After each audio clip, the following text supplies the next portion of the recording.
시조 한 편을 한번 공부해 보겠습니다. 시조는 제목은 눈물이에요. 우리 뭐 흔히 눈물. 눈물을 어떻게 썼는가 한번 보겠습니다. 냉이꽃 같은 바람, 가슴 한켠에 돋아. 바람이 돋는 거예요. 어떤 바람? 냉이꽃 같은 바람이래요. 아주 신선하고 아름답고, 또 냉이꽃 하면은 그리움, 또 냉이꽃 하면 대체적으로 어머니를 많이 표현하거든요. 그러니까 여기서 그리움일 수도 있고 아름다움일 수도 있고 있어요. 다음 보면 압니다. 바람이 돋아나는 거예요. 바람이 돋아나는 거예요. 그대 힘겨운 어깨. 힘겨워요. 우리가 살려면 정말 힘겹잖아요, 어깨가. 근데 여기서는 답은 뭐냐면 들먹이고 가는 저녁이에요. 어깨를 힘들잖아요. 들먹인다는 것은 소구름을 울든 지금 울고 있든 어깨를 들먹인다, 이렇게 한 거예요. 아래 나옵니다.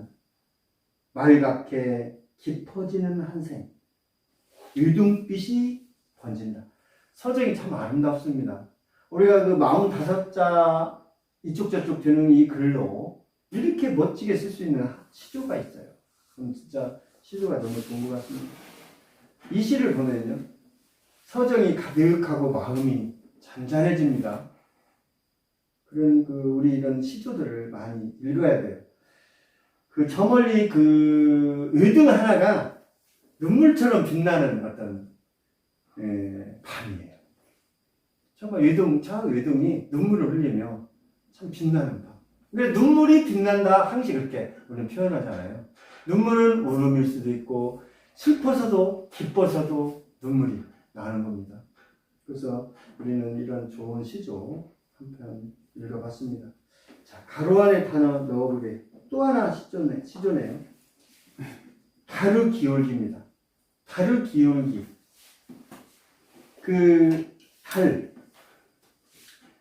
우리와 지구와 달과 그런 거리가 얼마나 될까요? 저도 잘 모릅니다만. 38만 킬로요. 와, 대단하십니다. 정확해요. 38만 킬로입니다. 역시 너무 공부를 많이 하신 것 같아요. 지구가 4만 킬로밖에 안 돼요.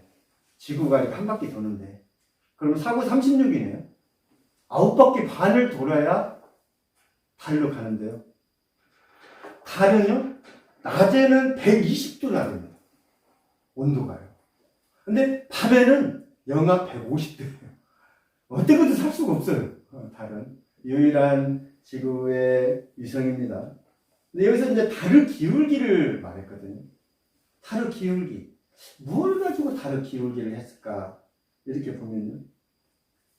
원래 제가 달에 대해서는 설명을 아주 많이 했어요. 상세하게 했습니다. 초승달, 상현달, 보름달, 그 다음에 하현달, 금음달 그러잖아요. 초승달에서 보름달까지는 상망이라고 했습니다. 그러니까 달만 봐도 알 수가 있어요. 아, 지금 상현달이구나. 지금 하현달이나 금음달이나 초승달이나 다 알 수가 있습니다. 그래서 27일 정도 되잖아요. 한 달이 달로 오면은 28일도 아닙니다. 28일이 좀 못 돼요. 그래서 달의 기울기인데 한번 보겠습니다. 어떤 기울기가 있는지. 해만 설핏 넘어가면, 이게 설핏이라는 것은 빛이 약하다 이런 말도 되고요. 설핏 보인다, 희미하다 그 말도 있어요. 약하다, 희미하다 다 있습니다. 해만 설핏 넘어가면 수상하다, 수상해. 아, 뭐가 나와 이제. 수상하다 이거예요. 분살 고운 저 가시네. 답은 가시네입니다. 분살. 분이 이렇게 발라가지고 이렇게 분살이 곧다고 광년 20세. 이렇게 말씀하고 있습니다. 그렇게. 그 가시네가 밤이슬을 밟았대요. 달이니까 밤이슬을 밟아야죠. 저 혼자 배불렀다가, 보름이죠? 저 혼자 배불렀다가, 저 혼자 몸을 푼대요. 그래서 기울기처럼, 기울은 것처럼 보이는 거죠. 보름달.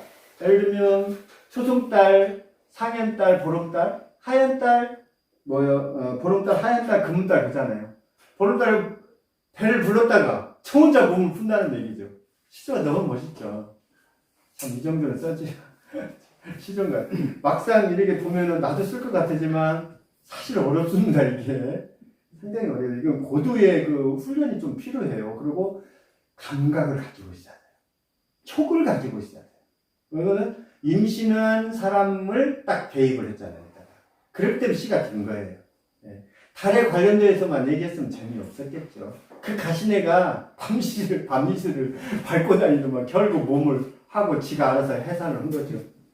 자, 꽃이 하나 보겠습니다. 한 편입니다. 노젓가락 나물입니다. 잘 모르실 거예요. 제가 썼습니다만 이 선덩굴밭꽃이라고 해요. 우리나라 말로 또 다른 말로 선덩굴밭꽃이라고 하는데 흔히 있습니다. 이걸 안 보이고 모르니까 보는 만큼 안다고 하잖아요. 보이는 만큼 아는 만큼 보이고요. 8, 9월에 이제 파란색, 백색, 자주색 그렇게 피는데요. 여러 해 살이 피는데 그 줄기로 되어 있어요. 줄기로 한 2m 정도 가는 꽃이에요. 그리고 뿌리는 어떻게 생겼냐면 아까 마늘쪽 나왔죠? 마늘쪽처럼 생겼습니다. 근데 이제 이 뿌리가 저기 요즘 그 이제 상사화 있잖아요. 꽃무르. 상사화나 꽃무르는 그 마늘같이 생겼어요. 그렇게 생겼습니다. 근데 제가 꽃 얘기 나왔으니까 근데 상사화하고 꽃무르는 완전히 틀린 거예요. 같이 막 통용돼서 얘기하는데요. 상사화는 따로 있고 꽃무르는 따로 있습니다. 아시면 좋을 것 같았어요. 말씀드리는 겁니다. 근데 이 식물은 옛날 사약으로 쓰였습니다. 사약. 임금이 되긴 사약이죠. 임금님은 좋은 약은 안 내린 것 같아요. 내릴 사자거든요. 약이고요.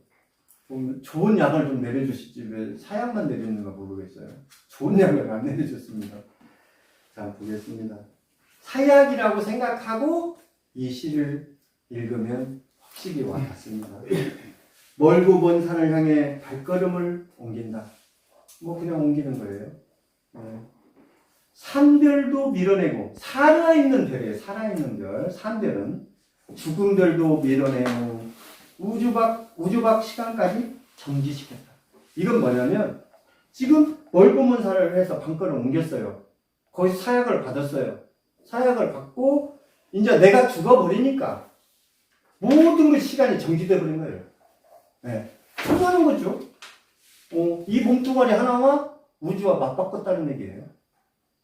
그러니까 우리가 지금 살고 있는 생명은 어마어마한 겁니다.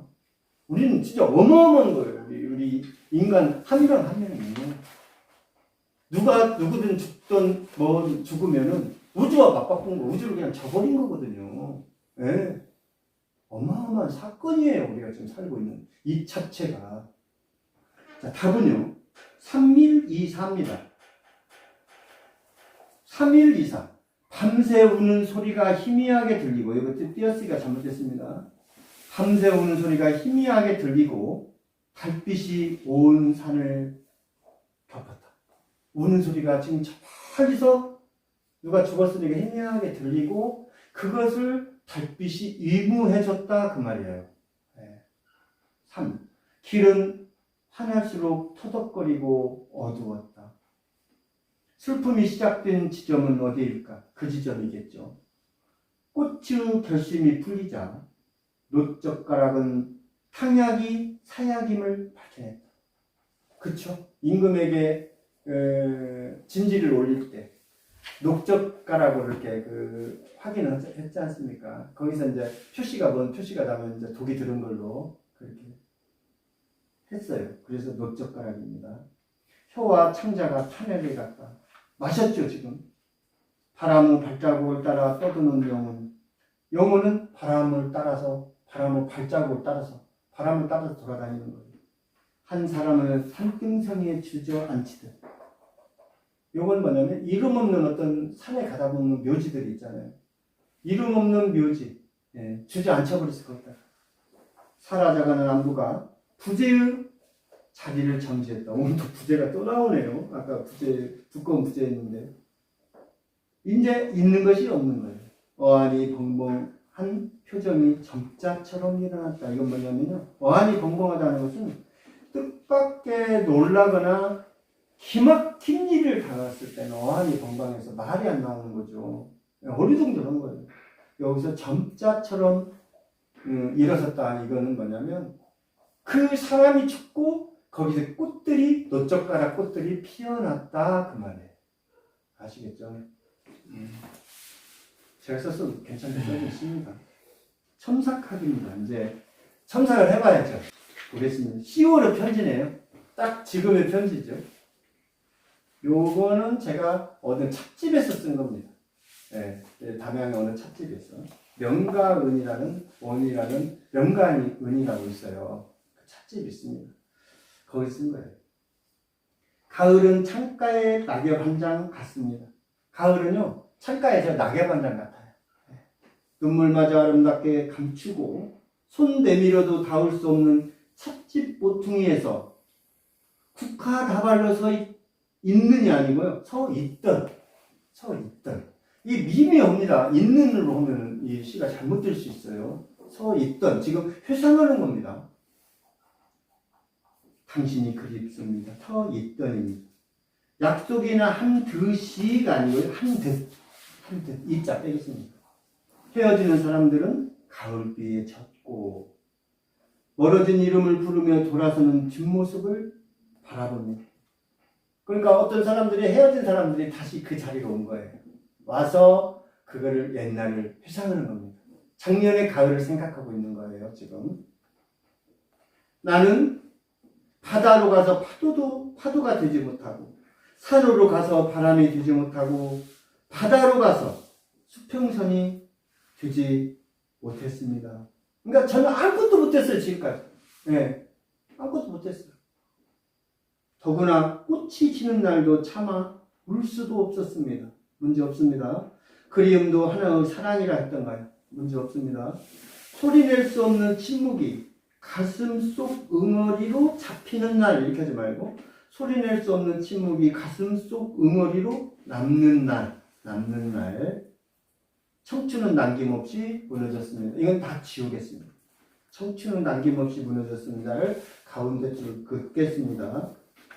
받을 사람도 없는 이 편지는 바람꽃으로 다시 피어나고, 바람꽃은 그럴듯해요. 그런데 바람꽃은 봄에 핍니다. 네, 변산바람꽃, 어디 바람꽃 있습니다. 이거는 여기서는 이렇게 나와요.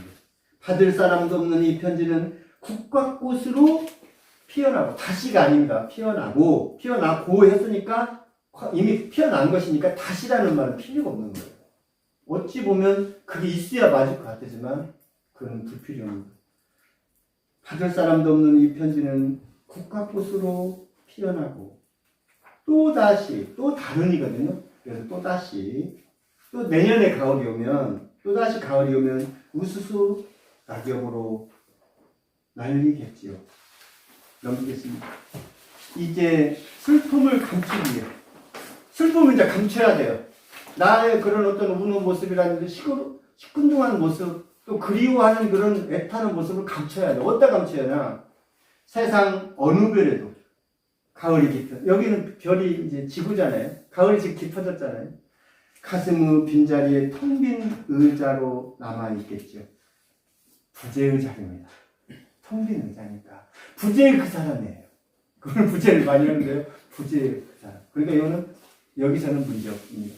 나는 당신을 가을의 첫 줄이라고 써놓고 그것은 오래전 그리움이라 읽습니다. 이렇게 했습니다. 그러니까 이 첨삭하기는 글을 써놓고 반드시 천천히 읽어보고 또 읽어보면서 겹치는 단어가 있는지 또 겹치는 이미지가 있는지 불필요한 단어들이 있는지를 반드시 걸러내야 돼요. 이게. 네, 저도 이게 지금 많이 걸러진 거거든요. 그래서 몇 가지만 이렇게 좀 약간 비틀어서 갖고 온 거예요. 이보다 더 잘 만들 수도 있습니다. 몇 번은 그런 어떤 그 첨삭하기를 거치면 이보다 더 매끄러워지겠죠. 이거는 잘된 시를 가져온 게 아니지 않습니까? 항상 이렇게 고쳐봐라. 근데 고치는데 마지막에는 낭독을 좀 크게 해서 천천히 읽으면서 하면은 더 잘못된 것이 더 바로 알 수 있습니다. 이런 과정을 반드시 거쳐라. 그런 말씀 드리고 싶네요. 이번에 이제 부분 감상입니다. 부분 감상은 뭐 잘 아시다시피 어느 시 속에서 한 부분을 갖고 왔기 때문에 제목하고 전혀 다를 수가 있어요. 그냥 그 부분만 한번 알아보자. 좋은 어깨가 있으면 그걸 또 외울 수도 있고, 그러니까 한번 보겠습니다. 용감한 시민상이네요. 용감한 시민상을 상징해야 되겠죠. 요즘 용감한 시민들 가끔 많습니다. 그리고 우리 용감한 시민들을 우리는 영웅이라고 그래요. 불이 났을 때 사람을 구한다든지, 또 지하철에서 사람을 끄집어 올린다든지, 사고 날 때 구한다든지, 아니면 불량배에 맞서서 싸운다든지, 어떤 불의를 위해서 자기 목숨을 초계처럼 이렇게 해서 그 사회를 희망으로 끌고 가는 사람들이기 때문에 이분들은 우리는 당연히 영웅이라고 말을 해야 됩니다. 그런데 내용은 약간 틀립니다. 경마장에서 지칠 줄 모르는 그 눈은 한 장의 입석표였어. 경마장에 저는 가보진 않았는데 텔레비전은 가끔 나오잖아요. 말이 막 달려가면 막 다들 일어나고 막 자기 말 빨리 달리라고 막 박수치고 응원하고 막 그럽니다. 이게 다 일어서 있는 거예요. 입석. 네. 그런데 왜 있잖아. 자리가 나면 쓰다닥 잽싸게 주저앉을 줄 아는, 여기서는 조금 이상합니다. 자리가 이게 잽싸게 주저앉을 줄 알아야 되는데 거기 경마장에서 누가 앉아 있습니까? 앞 사람들 다 서 있는데, 네. 앉으면 아무것도 안 보여요. 내 말이 지금 어디로 가는지도 모릅니다. 그러니까 여기서는 예를 들면 사람은 안고 말은 달려야 돼요. 좀 약간의 어법상 문제가 있어요. 근데 아래 뒤에 보면은 경마장의 말이 그가 달려온 거리보다 멀리 가 있는가 봐. 그게 뭐예요, 이게? 경마장의 말이요. 그가 달려온 거리보다 이미 더 멀리 가 있어. 그 말은 이게 상상으로 저 말이 지금 더 멀리 가 있는 거지. 그런 뜻입니다. 자, 두 번째인데요. 솜틀집 간 날입니다. 지금 이게 없어요.